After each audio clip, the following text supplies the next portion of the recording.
오늘 시간에는 어찌하여 나 같은 자를 사랑하시나는 제목으로 하나님 말씀 증거하도록 하겠습니다. 혹시 성도님들 중에 바둑 좋아하시는 분들 계십니까?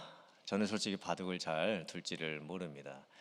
한국의 바둑 기사 중에 이세돌 구단이 있습니다. 컴퓨터 AI 알파고와 대결을 해서 전 세계에서 유일하게 1승을 한 천재 바둑 기사입니다. 이세돌 구단에게 어떻게 그렇게 바둑을 잘 두느냐, 비결이 뭐냐 그렇게 물었을 때 이세돌 구단은 자기의 그 비결이 복기라고 했습니다. 저도 이번에 이제 제대로 좀 알게 됐는데요. 복기가 뭐냐면 내가 상대방하고 이제 바둑을 두고 난 후에 나중에 나 혼자 그 사람하고 내가 어떻게 수를 두면서 바둑을 했는지 처음부터 끝까지 자기 혼자서 그 바둑을 다시 두는 것입니다. 그러면서 내가 몇 번 수에서 뭘 잘 두었고 또 몇 번 수에서 무엇을 잘못 두었는지를 파악을 하는 겁니다. 그러니까 똑같은 실수를 다시 반복하지 않기 위해서 엄청난 노력을 하는 거죠. 사실 그걸 어떻게 다 외우는지 모르겠습니다. 그 한 수 한 수를 처음부터 끝까지 그걸 어떻게 다 기억을 하고 외워가지고 그 상대방하고 두었던 바둑을 나 혼자서 처음부터 끝까지 다시 둘 수 있는지도 모르겠고 그 노력이 참 대단한 것 같습니다. 사실 우리들도 인생을 살아가면서 학생들은 틀렸던 수학 문제를 매번 똑같이 틀립니다. 어른들도 내 삶에서 똑같은 실수를 매번 반복을 합니다. 신앙적으로도 우리가 짓지 말아야 될 죄들을 똑같이 반복하면서 지을 때가 참 많습니다. 오늘 성경 말씀에는 25년 전에 똑같은 실수를 다시 반복하게 되는 아브라함에 대해서 나옵니다. 그런데 하나님께서 그 아브라함을 선지자라고 인정을 해주시고 또 아브라함의 기도를 통해서 아비멜렉이 용서함을 받게 해 주십니다. 사실 우리가 지금까지 아브라함을 살펴본 바 참 아브라함이 부족한 모습이 많은 사람이었습니다. 실수하고 실패도 많이 했습니다. 우리들 생각으로도 아니 어떻게 아브라함이 이렇게 계속해서 똑같은 실수들을 반복할까 싶을 정도입니다. 그런데 어찌하여 하나님께서는 그 아브라함을 끝까지 사랑해 주실까요? 어찌하여 하나님께서는 아브라함을 포기하지 않으실까요? 어찌하여 하나님께서는 아브라함을 오히려 선지자라고 여겨주시고 또 끝까지 사용을 해주시는 걸까요? 과연 오늘 이 말씀 속에는 또 어떤 하나님의 은혜가 또 도전이 담겨 있는지 함께 나누며 은혜를 나누기를 원합니다. 첫 번째, 내 안의 죄성으로 인해 탄식하고 반복되는 죄의 습성을 고칠 수 있어야 합니다. 아브라함이 거의 20년 동안 살았던 헤브론을 떠나서 남동쪽으로 16km 지점이었던 블레셋 지역의 그랄 땅으로 이사를 하게 됩니다. 아브라함이 왜 이사를 했는지는 정확하게 잘 모르겠습니다. 성경이 밝히고 있지는 않습니다. 그런데 20년을 살았던 곳을 떠나서 새로운 곳으로 이사를 가는 것을 보면 분명히 아브라함에게 무슨 일이 생긴 것은 확실합니다. 심경에 어떤 큰 변화가 생기는 일이 일어났을 확률이 높습니다. 지금 아브라함은 새로운 환경을 찾아서 그곳에 감으로써 자기가 당한 어려움을 극복을 하고자 했을 겁니다. 그런데 아브라함이 그랄 땅에 가서 자기의 아내 사라를 자기의 여동생이라고 속이는 사건이 일어납니다. 그러자 그랄 왕이었던 아비멜렉이 사라와 결혼을 하기 위해서 사라를 데리고 가버리고 맙니다. 아브라함이 왜 자기의 아내를 여동생이라고 속였을까요?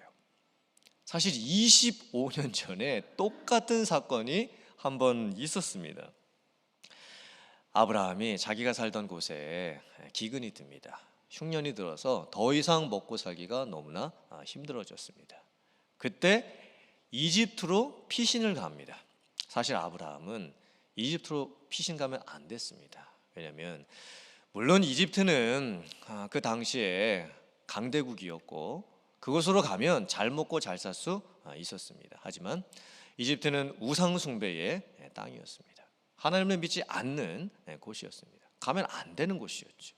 근데 아브라함이 갑니다. 그리고 또 그 땅에 가서는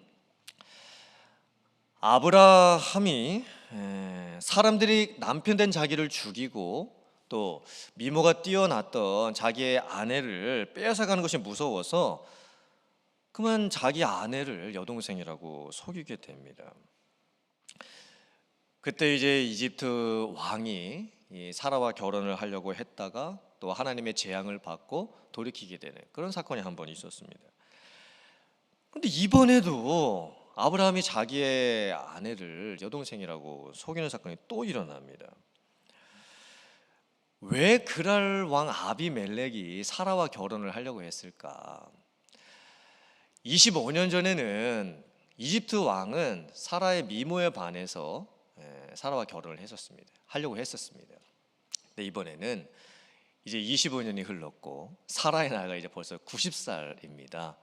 이제 여인으로서 매력과 젊음을 이제 다 상실하고 난 이후입니다. 아마 아비멜렉이 사라와 결혼을 하려고 했었던 이유는 아브라함이 이제 족장이었고 또 영향력이 컸기 때문에 아브라함의 여동생과 결혼을 하게 되면 자기의 신분이 상승할지도 않을까 하는 그런 정략적인 이유였기 때문인 것 같습니다.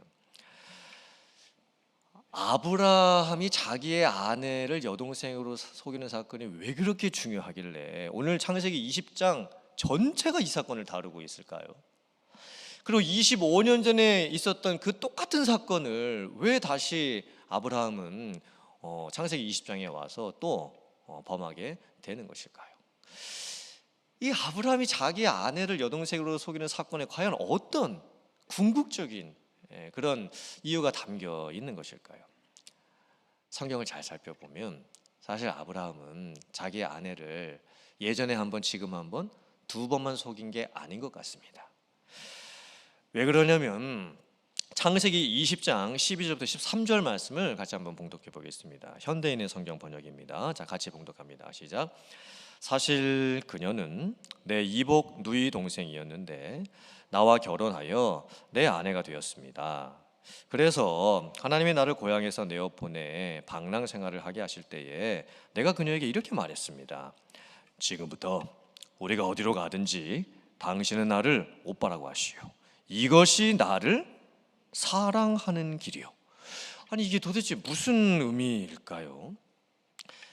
사실 실제적으로 아브라함과 사라의 관계는 결혼 전에 친척 관계였습니다. 이복 여동생이었습니다.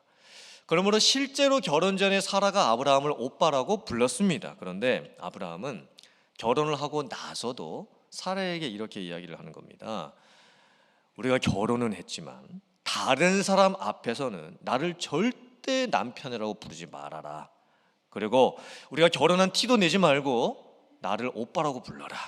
이것이 나를 살리는 길이다. 이렇게 이야기를 합니다. 이게 도대체 무슨 의미일까요? 고대 사회에서는 종종 남편을 죽이고 다른 사람의 아내를 강제로 빼앗는 일들이 많이 있었습니다. 더욱이 그 아내가 어떤 미모를 가지고 있거나 경제적인 여건이 많은 경우에 그럴 가능성이 더 많았습니다. 아브라함이 이제 결혼을 했으면 아내를 어떻게든 지켜줄 생각을 해야죠. 아내를 어떻게든 보호해 줄 생각을 먼저 해야 합니다. 그런데 아브라함은 자기 살 궁리를 먼저 합니다. 자기가 살기 위해서 지극히 이기적인 자기밖에 모르는 생각을 지금 하고 있는 것입니다. 아브라함의 성격을 DISC 성격 분석을 통해서 해보면 아브라함은 안정형의 사람일 확률이 높습니다. 그리고 그 안정형이 가지고 있는 단점이 그대로 나타납니다. 우유부단함입니다. 그리고 자기 안전을 지키기 위해서 모험을 꺼리는 두려운 성격이 참 많이 있었던 겁니다. 아브라함이 어쩌면 참 치졸하지요. 어떻게 자기 살겠다고 결혼한 것도 사람들한테 떳떳이 밝히지를 못하고 자기 아내 보고 자기를 오빠라고 부르라고 그렇게 이야기를 합니까? 아브라함은 아내의 순결과 명예를 생각도 하지를 않고 있습니다. 자기의 안녕과 유익만을 생각을 하고 있는 것입니다.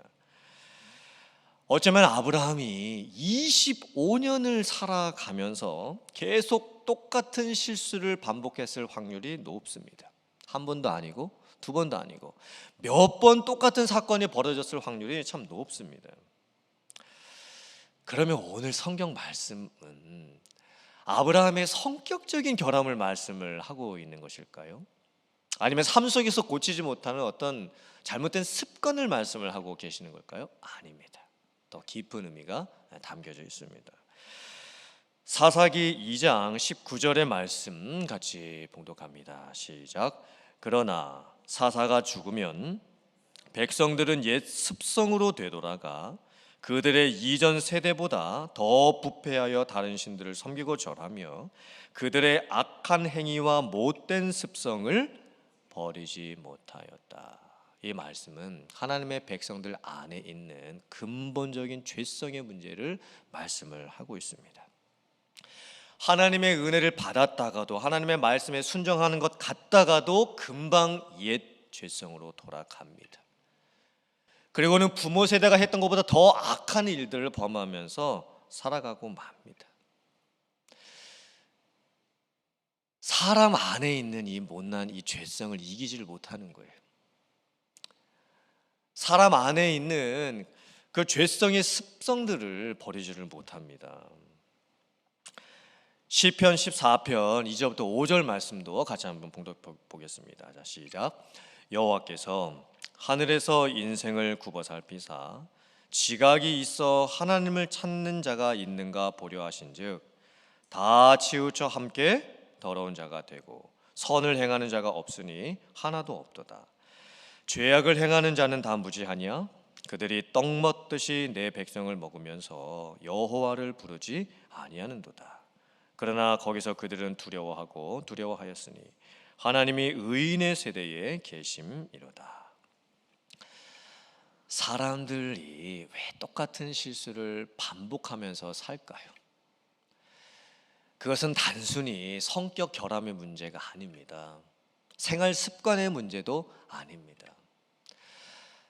사람들이 또 왜 영적으로도 자꾸만 죄를 반복하면서 지으면서 살아갈까요? 그것 역시 사람의 결심으로 되는 문제가 아니기 때문에 그렇습니다. 근본적인 이유가 있습니다. 그것은 바로 죄성입니다. 우리 안에 가장 치명적이고 무서운 죄성이 있습니다.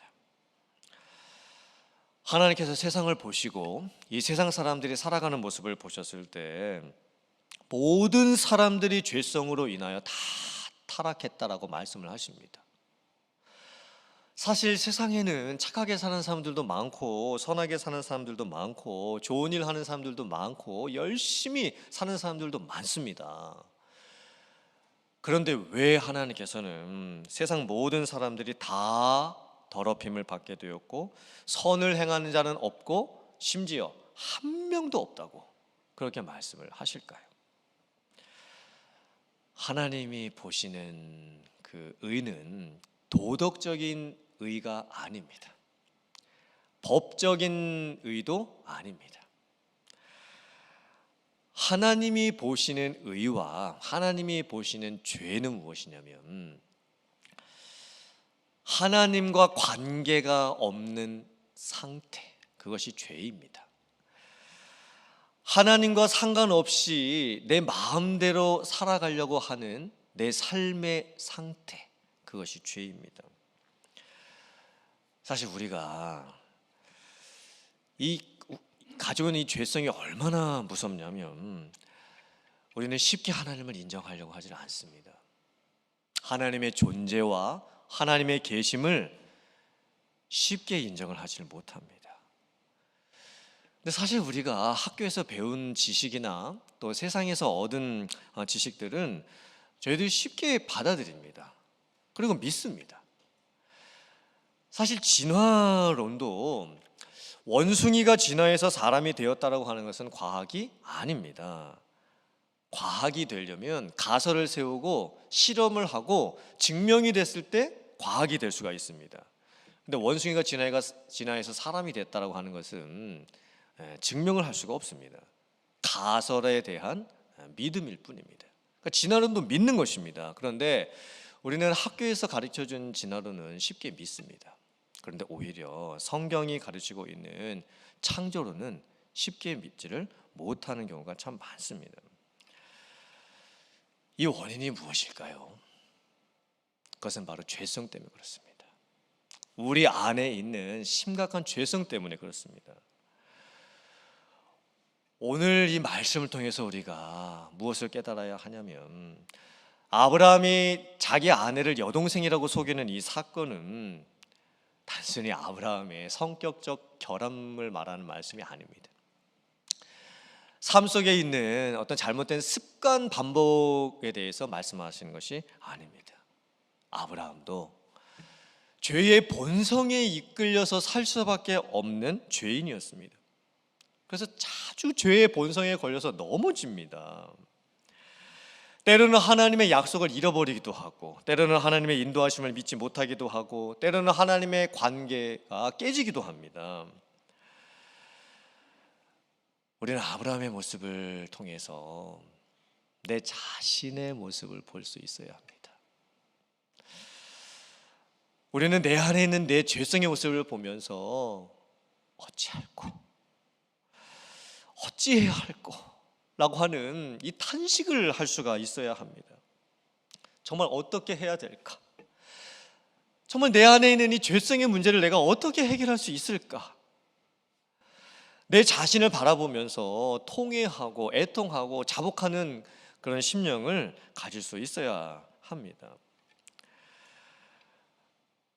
사람이 정말 변화되려면, 사람이 정말 바뀌려면 우리는 내가 죄인이라는 것을 인정할 수 있어야 합니다. 그리고 그 죄성을 가지고, 내가 해결할 수 없는 죄성을 가지고 하나님 앞에 나아가서 나의 있는 모습, 그 처절한 모습, 안타까운 모습 그대로 하나님 앞에 기도할 수 있어야 합니다. 그리고 하나님, 나를 불쌍히 여겨 달라고, 날 긍휼히 여겨 달라고, 나도 어찌할 수 없는 이 죄성의 문제를 하나님의 은혜로 덮어주시고 하나님의 용서로 해결해 달라고 우리는 하나님께 구할 수 있어야 합니다. 사랑하는 성도님들, 오늘 말씀을 내 삶에 적용하면서 내 자신을 좀 돌아보았으면 좋겠습니다. 그리고 죄성이 있지만, 못난 모습이 여전히 있지만 그 모습 그대로 하나님 앞에 나아가기를 원합니다. 그리고 여러분의 그 죄성의 문제를 하나님 앞에 내어놓고 은혜로 해결받으시기를 간절히 바랍니다. 죄성의 문제뿐만이 아니라 여러분의 삶에 생기는 수많은 성격의 문제든지 습관의 문제든지 크고 작은 그 모든 문제들을 해결함 받으시고 진정으로 변화된 삶을 살아갈 수 있는 여러분들 다 되실 수 있기를 주님의 이름으로 축원합니다. 아멘. 두 번째, 죄는 은혜로 용서함을 받고 죄 용서에는 대가 치름이 필요함을 저희들이 깨달아야 합니다. 아브라함이 자기의 아내를 여동생이라고 속이고 그랄 왕 아비멜렉이 그 사실을 모른 채 사라와 결혼하기 위해서 사라를 데려갔을 때 하나님께서 아비멜렉의 꿈에 직접 나타나십니다. 그리고 경고하시고 책망하시고 그리고 어떻게 해야 될지를 말씀을 해 주십니다. 사실 아비멜렉은 나쁜 사람이 아니었습니다. 모르고 그렇게 한 것입니다. 그리고 하나님께도 그렇게 간구를 합니다. 하나님, 제가 알지 못하고 이렇게 했을 뿐입니다. 자기의 온전한 마음과 깨끗한 손으로 알지 못한 채 그렇게 한 것뿐이라고 하나님께 용서를 구합니다. 그때 하나님께서 아비멜렉의 그 간구를 들으시죠. 그리고 용서를 해 주십니다. 그러면서 하나님께서 아비멜렉의 죄가 용서받기 위해서 두 가지를 더 말씀을 하십니다. 그 두 가지를 꼭 해야 한다고 하나님께서 말씀을 해주십니다. 그게 무엇일까요? 첫 번째는 창세기 20장 7절 말씀이었습니다. 같이 봉독해 보겠습니다. 시작. 이제 그 사람의 아내를 돌려보내라. 그는 선지자라.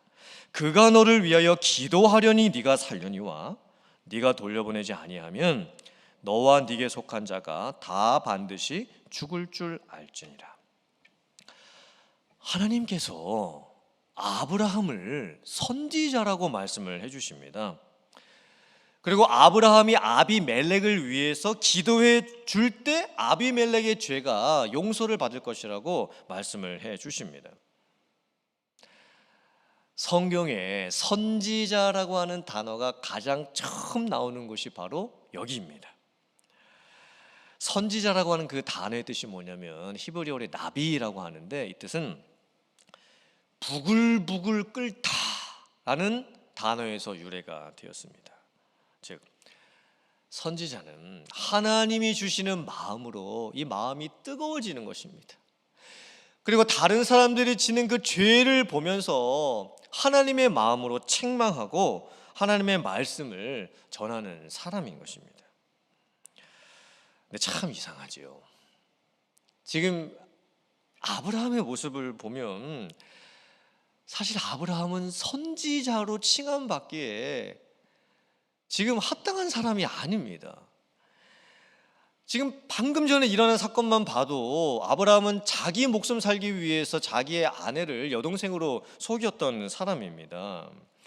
심지어 아비멜렉이 아브라함에게 네가 하나님을 믿는 자로서 어찌하여 나에게 거짓말을 하였느냐라고 책망까지 들었던 사람이었습니다.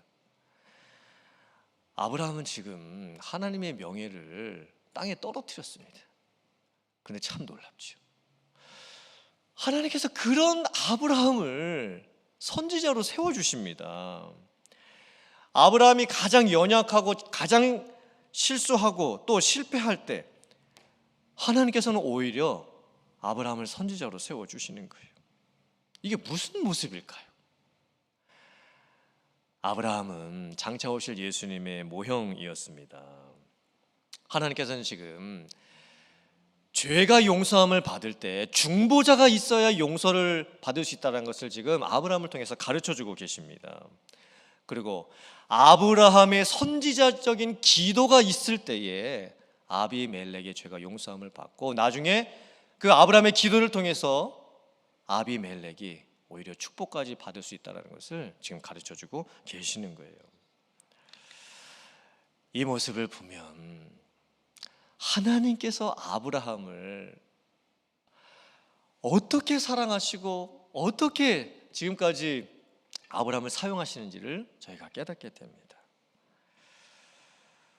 어찌하여 하나님은 아브라함을 이렇게 끝까지 사랑하실까요?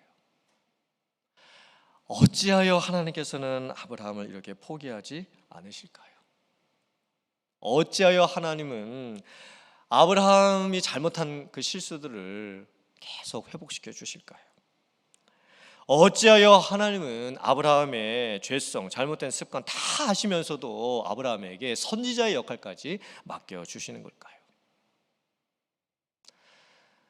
이 어찌하여의 은혜와 사랑은 우리에게도 똑같이 임하고 있습니다. 내 모습을 봐도 하나님은 어찌하여 나 같은 자를 사랑하시는 걸까요? 하나님은 어찌하여 나같이 하나님 앞에 잘난 것도 없고 내가 하나님 앞에 잘한 것도 없고 어쩌면 아브라함보다 훨씬 더 많이 연약하고 부족하고 실수도 많이 하고 사는데 하나님은 어찌하여 나를 이렇게까지 사랑해주고 계시는 걸까요?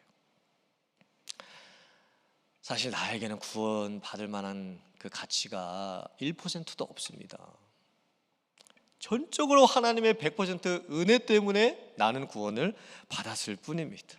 구원받고 나서도 지금까지 나는 은혜로 살아가고 있을 뿐입니다. 사랑하는 성도님들, 여러분들에게 하나님께서 어찌하여의 은혜를 베풀어 주고 계십니다. 나 같은 죄인 살리신 그 하나님의 은혜, 그 말로 다 형용할 수 없는 그 하나님의 사랑, 다시 한번 여러분들께서 그 어찌하여의 은혜를 깨닫고 기억하고 감사할 수 있게 되기를 주님의 이름으로 축원합니다. 또한 하나님께서 아비멜렉의 죄가 용서함을 받게 될 때 아비멜렉이 해야 됐던 두 번째 행동이 있었습니다. 그게 뭐냐면 창세기 20장 16절 말씀입니다. 같이 한번 봉독해 보겠습니다. 시작. 사라에게 이르되 내가 은 1,000개를 네 오라비에게 주어서 그것으로 너와 함께한 여러 사람 앞에서 네 수치를 가리게 하였노니 네 일이 다 해결되었느니라. 아비멜렉은 하나님으로부터 사라를 돌려보내라고 하는 그 말씀을 듣고 나서 사라를 돌려보냈을 뿐만이 아니라 아브라함에게 상당히 많은 양의 보상금을 주어야만 했습니다. 은 1,000세겔을 주어야 합니다. 은 1,000세겔은 상당히 큰 액수입니다. 문헌에 의하면 그때 노동자의 월급이 반세겔이었습니다. 은 1,000세겔 정도 되면요, 한 사람이 167년을 일해야 벌 수 있는 엄청나게 많은 돈입니다. 왜 아비멜렉은 이것을 아브라함에게 주어야만 했을까요? 자기의 죄를 씻는 속전이었습니다. 속죄의 보상이었던 것입니다. 왜 아비멜렉이 이 속전을 내야만 했을까요? 첫째는 자기의 무고함을 증명하는 것입니다. 자기가 사라를 육체적으로 범하지 않았다라고 하는 것을 증명하는 것입니다. 두 번째는 사라의 명예를 회복시켜 주는 것입니다. 사라가 육체적인 욕보임을 당하지 않았다라고 하는 것을 밝혀 줌으로써 사라의 명예를 다시 회복시켜 주는 것입니다. 아비멜렉의 죄가 용서함을 받기 위해서는 속전이 필요했습니다. 죄를 용서함을 받기 위한 보상금이 필요했던 거예요. 이 말씀의 의미가 뭘까요? 왜 아비멜렉은 이렇게까지 해야만 했을까요? 그것은 내 죄가 어떻게 용서함을 받는지를 그대로 보여주기 위함입니다. 죄사함에는 반드시 대가 치름이 있어야 됩니다. 죄는 그냥 용서되는 것이 아닙니다. 내가 죄를 지었으면 내가 죄에 대한 대가를 치러야 합니다.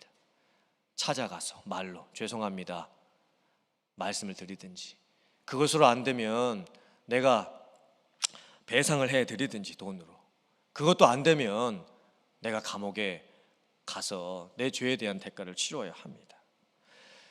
근데 우리들이 사람과 사람 사이에 생긴 일들은 내가 무엇을 함으로써 대가를 치를 수 있지요. 그런데 하나님과 나 사이에 생긴 이 영적 단절의 죄, 또 누군가가 하나님을 알려고도 하지 아니하고 하나님을 믿으려고도 하지 아니하는 죄, 그리고 이미 믿은 성도 중에 누군가가 구원받고 난 후에도 여전히 하나님과 상관없이 자기 마음대로 살아가려고 하는 그 죄는 근본적으로 내가 대가를 치를 방법이 없습니다. 내가 그 무엇을 한다고 한들 하나님의 공의를 만족시킬 방법이 없는 것입니다. 그런데 예수님께서 십자가에서 그 대가를 치러 주셨습니다. 자기의 생명을 내어 주심으로 내 생명을 대신 살려 주셨습니다. 우리는 그 십자가의 속전의 대가를 통해서 구원을 받았습니다. 그리고 구원받고 난 후에 우리가 삶 속에서도 계속 죄를 지으면서 살아갈 수밖에 없지요. 우리가 어떻게 용서함을 받을 수 있을까요? 무엇으로 내가 계속해서 삶 속에서 짓는 죄들을 용서함을 받을 수 있을까요? 그것은 내 행위로 안 됩니다. 역시나 하나님의 은혜의 덮음으로만 가능합니다. 내가 회개했을 때 하나님께서 그것을 덮어주십니다. 은혜로 다시 덮어주시는 거예요. 사랑하는 성도님들, 오늘 이 말씀을 통해서 먼저는 우리가 얼마나 큰 하나님의 은혜와 사랑을 받은 사람들인지 다시 한번 확인하기를 원합니다. 그리고 그 하나님의 은혜에 반응하며 감격하며 살아갈 수 있는 여러분들 되시기를 주님의 이름으로 축원합니다. 더 이상 똑같은 죄, 똑같은 실수, 똑같은 약점 반복하면서 살아가지 마시고 오늘 이 말씀을 통해서 처음에는 어찌할꼬 탄식이 나오지요. 하지만 나중에는 어찌하여라고 하는 이 은혜의 고백이 나와야 될 줄 믿습니다. 그 하나님의 은혜를 기억하고 반응하고 감사하고 순종하고 헌신하면서 살아갈 수 있는 성도님들 다 되실 수 있기를 주님의 이름으로 축원합니다. 아멘.